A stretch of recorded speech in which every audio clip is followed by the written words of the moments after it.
Susie, welcome to the Stark Reflections podcast. Thanks for joining me here today. Oh, thanks for having me. I'm so excited to do this. Oh, I've been so looking forward to this. So I just recently watched Bright Hill Road, and oh my God, I'm eager to talk about it, but I don't want to jump right into that because I'll just get all fanboy and squeamish and stuff. So let's go back to your origin story, your superhero origin story as a writer, and where it all started for you, and how you knew that that's something that you wanted to do. Well, I think you know as well as I do that I don't think there's a moment when you go, oh, you know what? I'm a writer now. It gradually, I always make the joke that my stories started getting longer, and that's how I knew I was going to write a novel.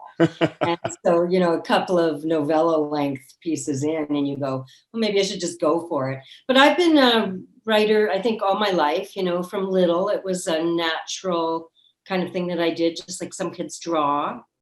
But when I was in my 20s, I was, like I said, writing short stories, and they were getting long. I wrote a practice novel, as I like to call it, it's called Escape of the Minotaur. Wait, a practice novel? I did a practice novel. Yes. I've never heard of this novel before, Escape of the Minotaur. No, you have not. and that's good. That's a good thing. So yeah, I wrote a book, later changed to Pack. It was actually kind of a good idea. Okay. Have I talked to you about this before? No, but it sounds familiar. Well, I've never done anything with it. It's my drawer book, it's in a drawer, that's where it belongs.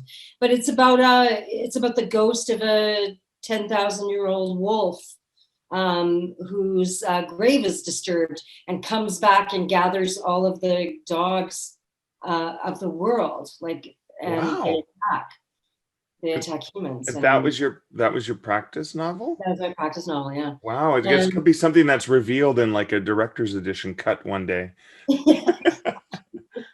But so I wrote that. I wanted to see if I could, sustain an idea for however many words. I think that book was about 90,000 words. Okay. And I did. So, and then the rest, after that, I got an agent based on those first 3 chapters of that practice novel. Really? On to Bastion Falls. An agent took you on, and it was kind of like, okay, what else you got? That kind of thing? That's exactly what it was. She said she didn't feel that this one was ready for publication, which I think I already knew. But by then I had already started writing Bastion Falls. And so, within a year, I think I had finished it, and she sold it quite quickly.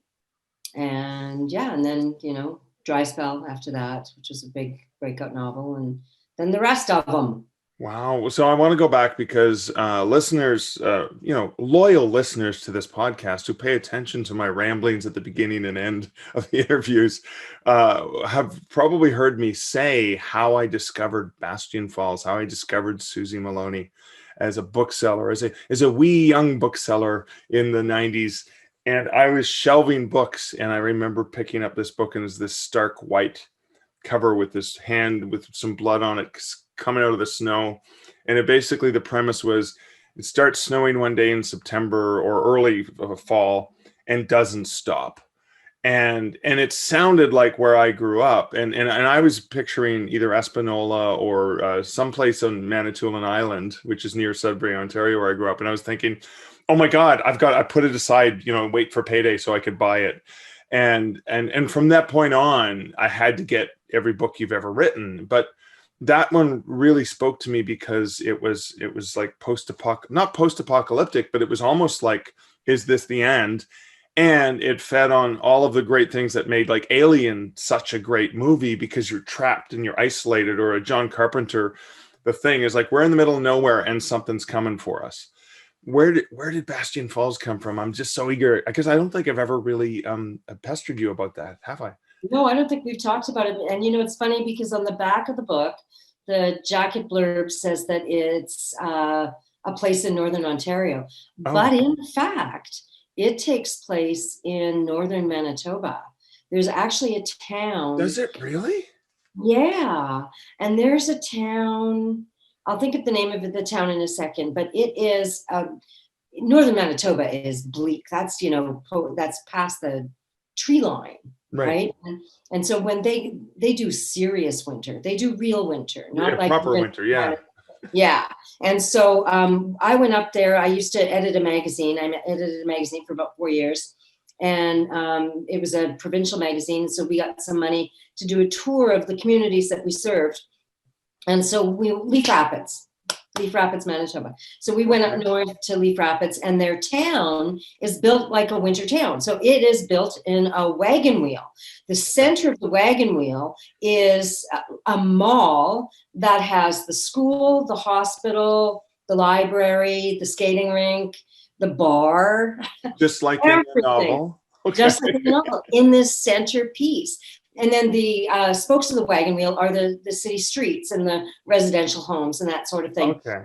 And that's because in winter, most of that area can be impassable. And so you have to be able to access, grocery store and the library and certainly the bar. Well, You of course. have to be able to access. Goes without saying. Yeah, I got drunk in that bar.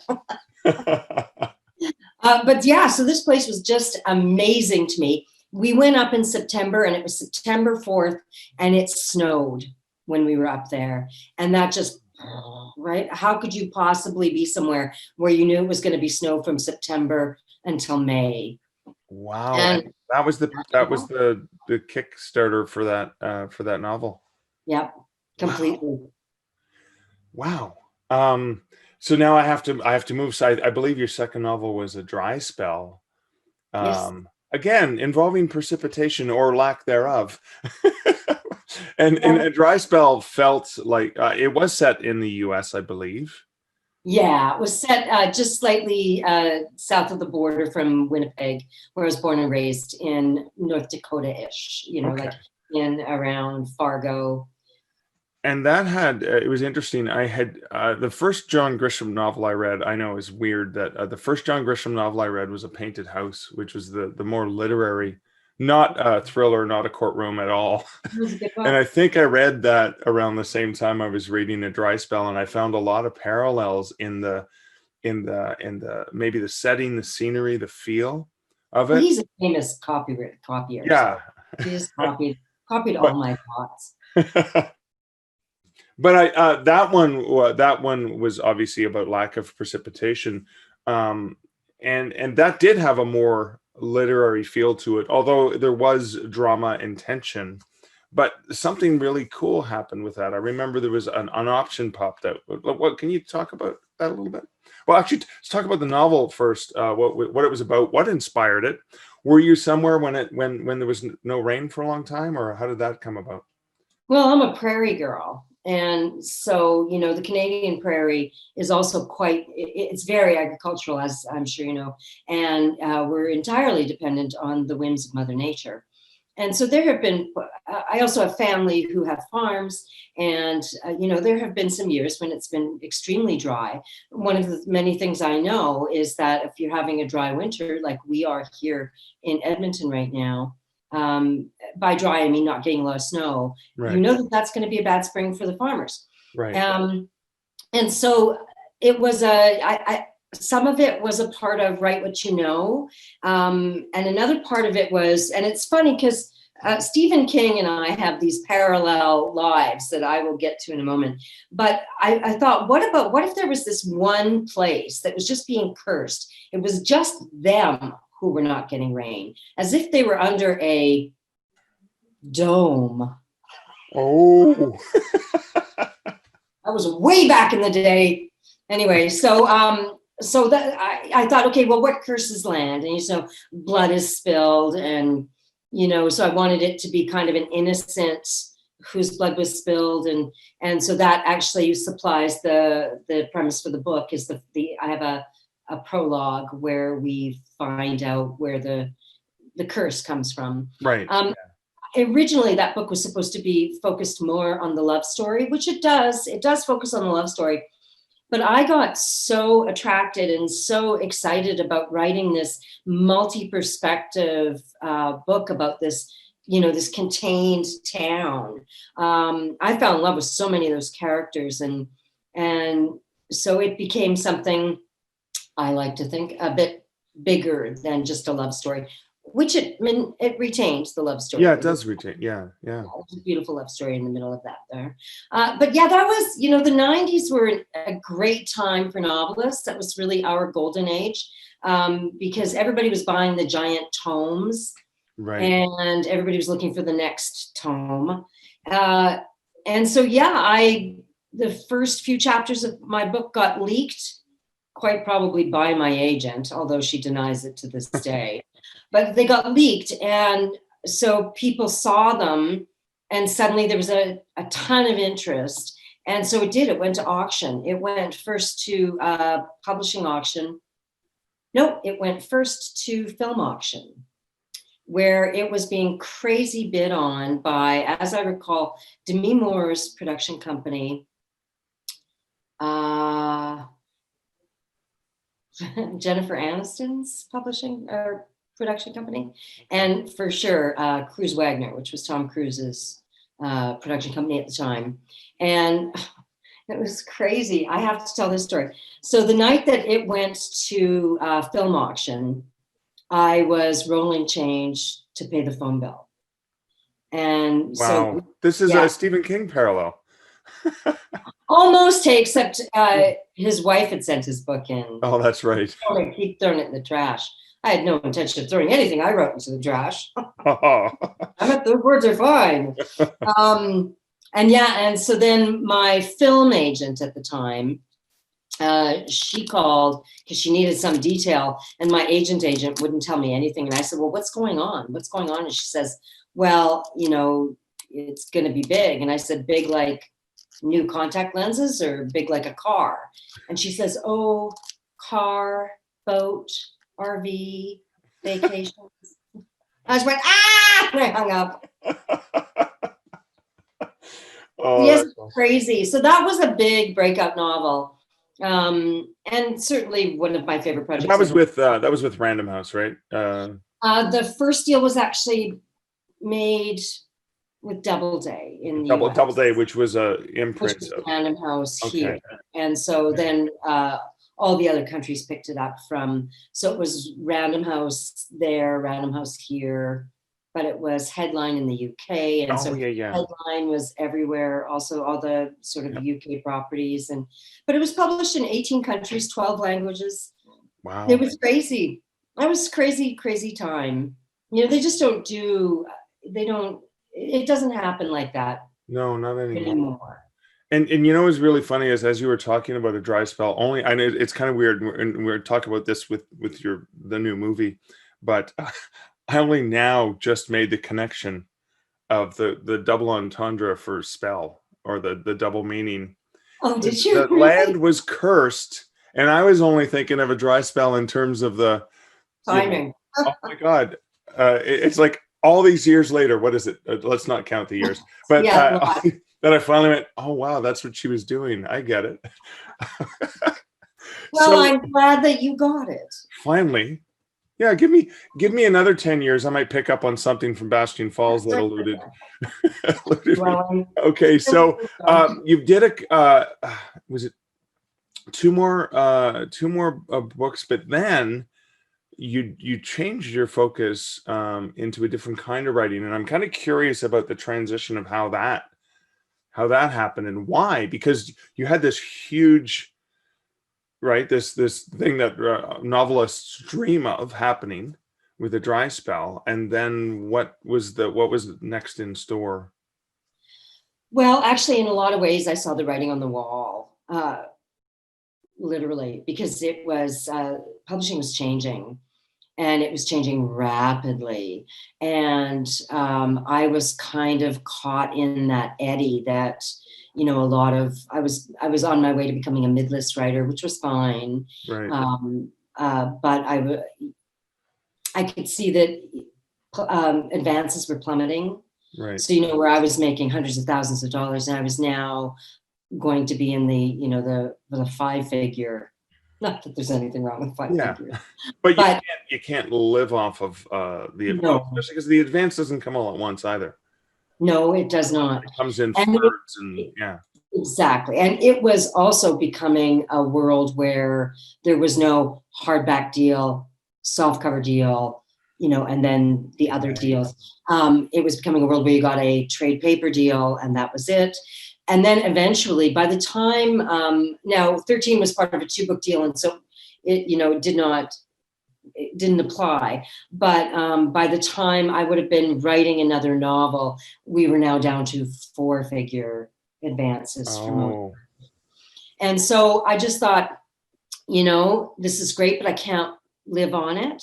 And I'm a single mom, I had family, and so I thought I always wanted to write TV film.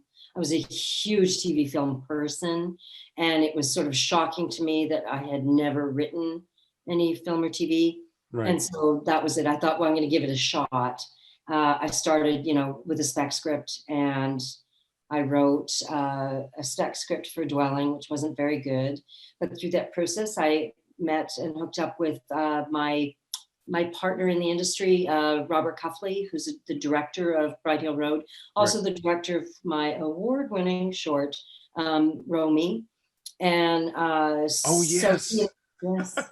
And so he and I always were trying to find something to work on together. And that brings us literally to Bright Hill Road.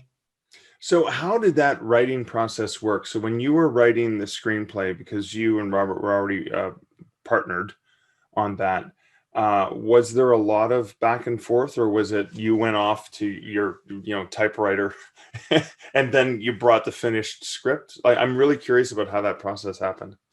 Yeah, we don't collaborate on the writing. It's more like he's my sounding board, I'm his. Okay. And the way that we got together, very interestingly, and you talk about process, when I decided that when Dwelling got optioned by a film company for production, I negotiated so that I would get to write the first draft. And so then I went away saying, oh, this is going to be so easy. I have a blueprint right here. And it was the book. And I went, cakewalk. Many, many tears and breakdowns later, I had this raggedy-eared, stupid script. It was way too long, longer than the book, and turned that in sobbing. Teeth marks on it. And they went, oh, we're going to put this right on the fridge, Susie. And then they asked, by that time, Robert had already been attached as director. He's director. And had asked to write the second draft, as anyone would. And so I said that was fine. Could I peer over his shoulder while he did it? Okay. And so that's really how we got together. So I learned from him. He was my mentor in many ways, not just with writing a script. And so we never really looked back, but we have since diverged as far as writing goes. I write them, he directs them. And our first project together was a short film called Romy, which has since done very well in the festival circuit, winning many, many besties. And now we have created the full-length feature version of Romy, which starts shooting this spring. Oh, so that's our project together. Yeah. Wow. It's tech horror too. It's about a woman who's terrorized by her digital assistant. Yeah, I know. I remember the wow, I can't. That is so cool. So Bright Hill Road. I just it's still fresh in my mind because I just watched it and loved it, because it just came out the week we're recording this is the week that it actually released to the public. So it was available via a festival initially. When did it launch? Well, we had a strange year. We shot it and put it in the can 2019. And then, as with many indie productions, post was slow. Right. And so we were ready to start submitting this year, or 2020, sorry, the dumpster fire year. Right. By summer. And so we had missed an awful lot of deadlines, but that was when we started putting it into festivals. It premiered at the Calgary International, and we got a theatrical because, we were so close to being past the COVID thing in September. It was still socially distanced, right. And it was quarter capacity, so it was only about 100 people. but it was full, sold out. And it was a magical night for me, seeing it in the theater for the first time, and Oh, my first feature film. And so that was really, really exciting. But so then, by then we had, distributors attached, where with Uncorked and Level Film, and Level is here in Canada, Uncorked is national or international, I guess. And so so we've jumped right now into VOD. So we were released VOD, video on demand, Tuesday, and it's available on all of the platforms in Canada and the US. yeah. So you can rent it, but I knew I wanted to be able to watch it again, so I just bought it outright. I was like, I did too. so I can yell Google Play. Nice, thank you. I'm so excited. So I have to talk about. So it's kind of ironic that Uncorked is associated with it, and I think I read that in a review recently too. I never even thought of that. Uncorked. It's a big wine glass too. Yeah, and you even see in the logo, you see the blood red, right? Okay, so just set up the premise of the movie before I start jumping all over and talking about all the cool things about it. Absolutely. Okay, so Bright Hill Road is the story of Marcy. She's an alcoholic who flees her life after a workplace shooting and ends up at a very bizarre boarding house called Bright Hill Road. Yeah. Okay. Perfect. And where so she faces her demons, where she literal and figurative. Where she faces her demons. Yeah, that is a beautiful. The opening where Marcy is in the office. She's obviously has a drinking problem, and she is already drunk by the time she gets to work in the morning. The head receptionist is trying to tell her something important about someone who's been trying to contact her, and it happens really fast, and we're kind of like, oh, okay, what's going on? She goes into her office where she's drinking behind closed doors, gets sick, and that's when she's like, oh, I'm gonna throw up, and she's bolting to get to the washroom. All around her, everyone's under their desks, and she has no idea, because she's obviously got an emergency, but she's also drunk, that there is an active shooter in the building. And I was just, oh my God, it started so intensely and just kept going from there. I love that opening. Actually, there's a moment when the fantastic Siobhan Williams. She was brilliant. Yes. She just elevates the whole project. But my favorite expression in any movie ever, I think, is when she's at the desk and she's about to take she's got the little airport bottles. Yeah. And she's about to drink one, and she sort of looks around to see if anybody's looking. And there's this expression of, oh, fuck it. This is my favorite expression ever. You can just read it. She's like, I'm so beyond this right now, frankly. Well, she does. I mean, the great thing about Siobhan's performance is she does so many things, because she's alone for a lot of the movie. And she has to convey a lot of emotion and a lot of things that are going on in turmoil without words. And she does a brilliant job of that. And I think the direction, obviously the writing's okay. Whoever wrote the script kind of did an okay job, I think. No, but the other on the page. There's so many other things about it. It's maybe I'll compare it to Bastion Falls only because of that isolation, the sense of isolation that exists, and is really done brilliantly. And then there's also how do I say this without revealing too much about it? But the way that you reveal, there's obviously a history. There's obviously something from her past that is haunting her, but we don't know what it is. And she's got an art project that's kind of a pet project that she's doing on the side. Well, it's like she's a head of HR at the firm that she works at.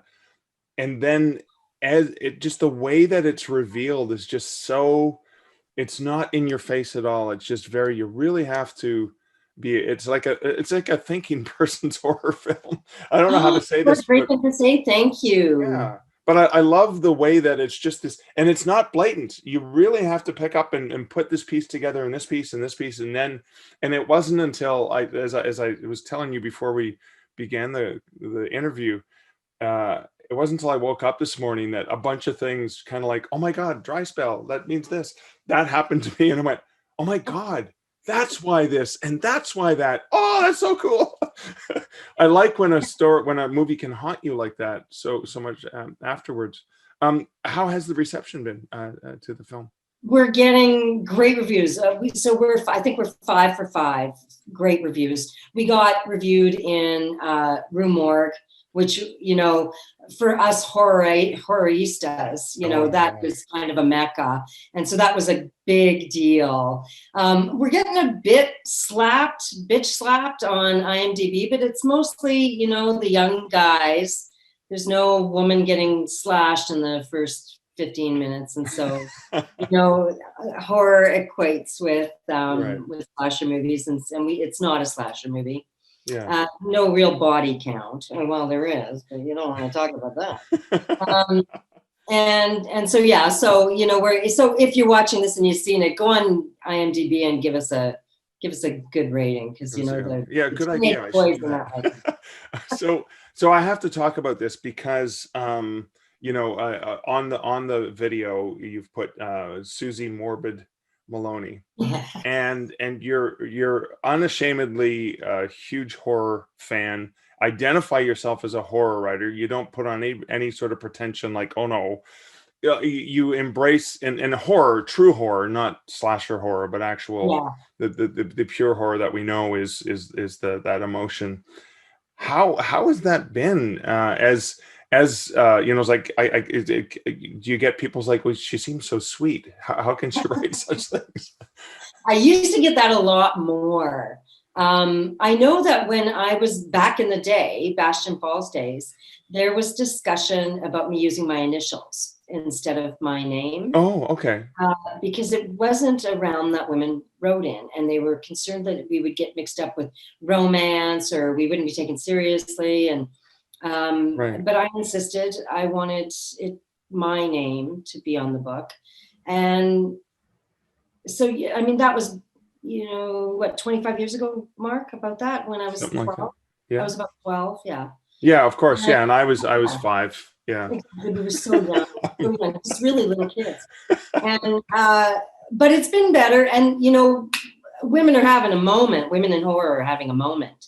And it's been so exciting to have kind of a community, you know, that has grown over the last 25 years. In fact, I did a webinar or panel. I did a day of horror. It was literally called a day of horror this fall summer, where I did a presentation, then I did a panel, Women in Horror. And, you know, it was big names, Nicole Steves, Karen Lamb, Karen Walton, me, like we were all, there was just this great panel of women in horror. And then after that, we did another, like a showcase of women's horror work. And it was, you know, it was like a coming together of sisterhood. It was really, really exciting. So yeah, I mean, eventually I'm going to be a little old lady, and people are going to be going, wow, that little old lady just scared my pants off. And that's going to be very fun. That's awesome. That is awesome. So the movie's now available for more people to see, other than the, you know, the film festival attendees or for the local premiere. I remember watching, I think it was on your Facebook feed, or thinking, wow, is there anywhere I can see it yet? Because I can't go to Calgary. And it was filmed in Calgary too, right? Is that outside of Calgary, in Stavely, which was a fantastic little community with this, I don't know, 100-year-old hotel that was tailor-made. Every single little piece came together for us. You know, I have had such luck with locations. Suburbanite, which was my first film, and it was short. We needed 2 houses close together, separated by a chain link fence. That's pretty detailed when you're looking for locations for a film shoot, and we got one within days. Wow. I've been so lucky. Knock on wood. Knock on wood. So were you involved then in on the set when things were being filmed? Like, were you working in any collaborative way there? Like, how many days was it shot over, or weeks, or how did that work out? Well, we shot initially, I think in total, I think we did a 14-day shoot. Okay. I was on, the whole project started from the minute when we go, well, let's make a movie. From no script in November, we shot in March. So Wow. you Okay. can imagine how fast that all happened. Wow. And so I was literally by phone available for rewrites for the first 3 days of shooting. And then I went and I was on set for about 3 days. And it was fantastic. We shot and stayed in the hotel in Stavely. But it's haunted. Yes, it's haunted now after the things that happened in that hotel. And it was just, what an experience. It's like summer sleepaway camp. Oh, wow. It was really, really fun. You know, the actors are all fun and everybody was fun. Like, it's, what an experience for your first feature, Yeah. you know? Now you had, I mean, what was most fascinating is three actors kind of were the majority of the film. There were more. There obviously there were other actors involved, but there were three that were very heavily involved in terms of their interactivity. And I found that really interesting because that created that more of that sense of isolation, and even in some of the like the shots down the hallways and stuff, there was so much that really added to those dimensions. Was that something in the original script, or was that something you guys worked out later on, or was that always part of it? Well, I went into it knowing I had to keep it contained, Okay. and that I had to keep the cast small. Okay. And so I deliberately did that. I knew that what we were probably going to look for was a hotel of some sort. And so I felt like I was comfortable, but I set it in a boarding house so that if need be, we could shoot it in a very large house. Oh, I see. Okay, yeah, And that's right. With the shared bathroom and stuff like yeah, that. exactly. Okay. And And the so, shared kitchen. Yeah. yeah. Okay.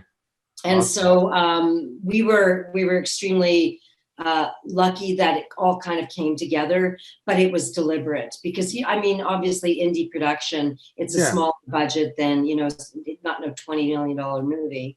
And even though it looks like one. So yeah, so that was all deliberate.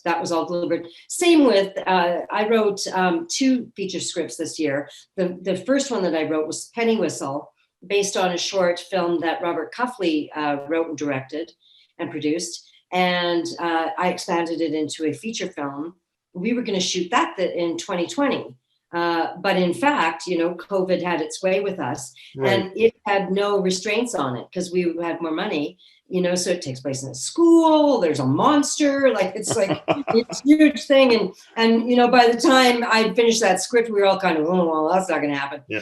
And so I had to write. So then Romy, which was also on the roster anyway, which is essentially 3 more people. Right. Right. Yeah. Again, isolation, and the woman spends a lot of the film on her own. Cool. This is so exciting. So I'm curious to know. So obviously Romy's sort of towards production. What's next for you? What are you writing now? What's coming? I'm working on a horror comedy film. Comedy film. Yeah, Nibble Mouse, based on an idea from director Robert Cuffley, my brother from another mother. And so it's a horror comedy about a pair of stoners, brother and sister. And her name's Hannah and his name's Greg. So Hannah and Greg, stoners, horror comedy. Maybe there's a witch next door. We'll see. But wouldn't you know it, Mark, I've started another novel. Wait a second. I thought they were just moving over into the screenplay line. What's with the novel? You know, I was the writer in residence at Edmonton Public Library for 2020. And, you know, I'm reading somebody else's novel every week. Right. And I just missed it. Really? Missed the form. And so I started, I knew I had books floating around in my head all the time. And there's always that debate, is this a book or a movie? Is this a book or a movie? Is this a book or a movie? And yeah, I decided it was a book. And so I started. And it's fun. What I'm doing now is I get up really early in the morning, and that's when I do my side gig writing, as I call it, which is writing just for me that nobody can mess with, or nobody gives me money for it. It's all sacrosanct. And so that's been my morning project. So apart from that, is there a difference in the way that you write a screenplay or the way that you write a novel, like the way you approach it?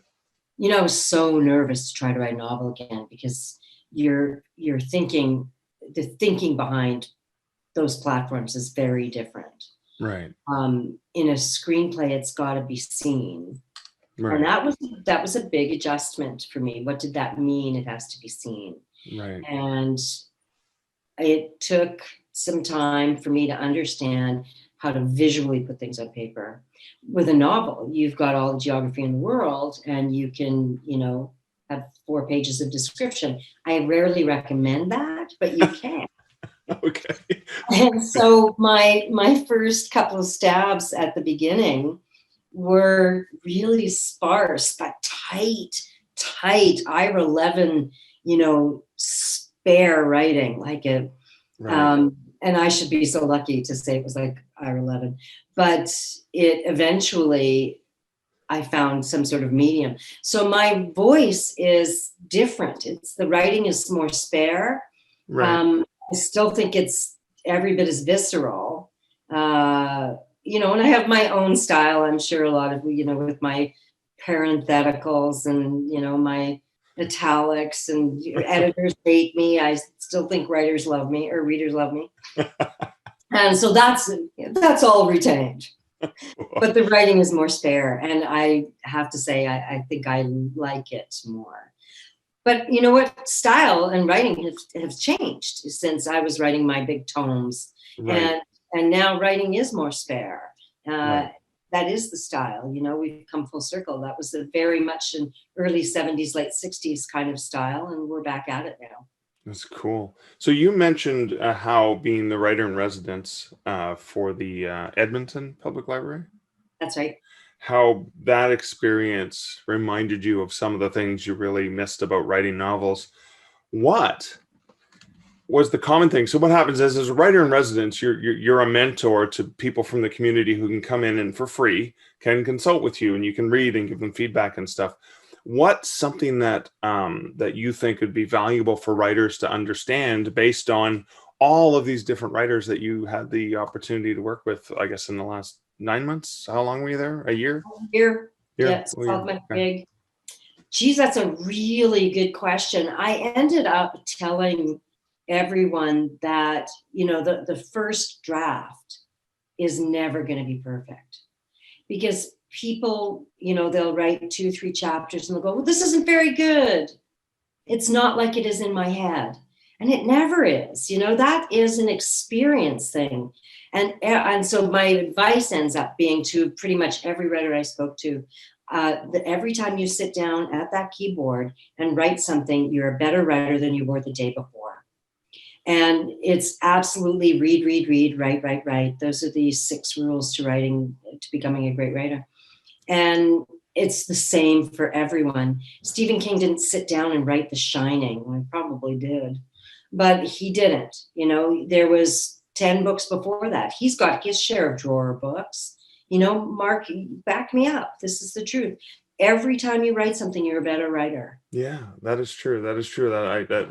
A good perspective too, because you're always making those forward steps every single time you do that. Every That is time. fantastic. Yeah. Cool. Well, Susie, thank you. This was such a great opportunity to chat with you, to be inspired and to see what you've been up to, because it's been a while since we've chatted. So thank you so much for joining me. Where can people find out more about you and all the awesome things you're up to? Oh, follow me on social media. That's the best way. So I'm Susie Moloney everywhere, and that's SUSIE MOLONEY. Follow me on social media. I don't have a website or anything. Those things, that sounds exhausting to make a website. Awesome. I don't know how. So it's always such a pleasure to hang out with you. Thank you.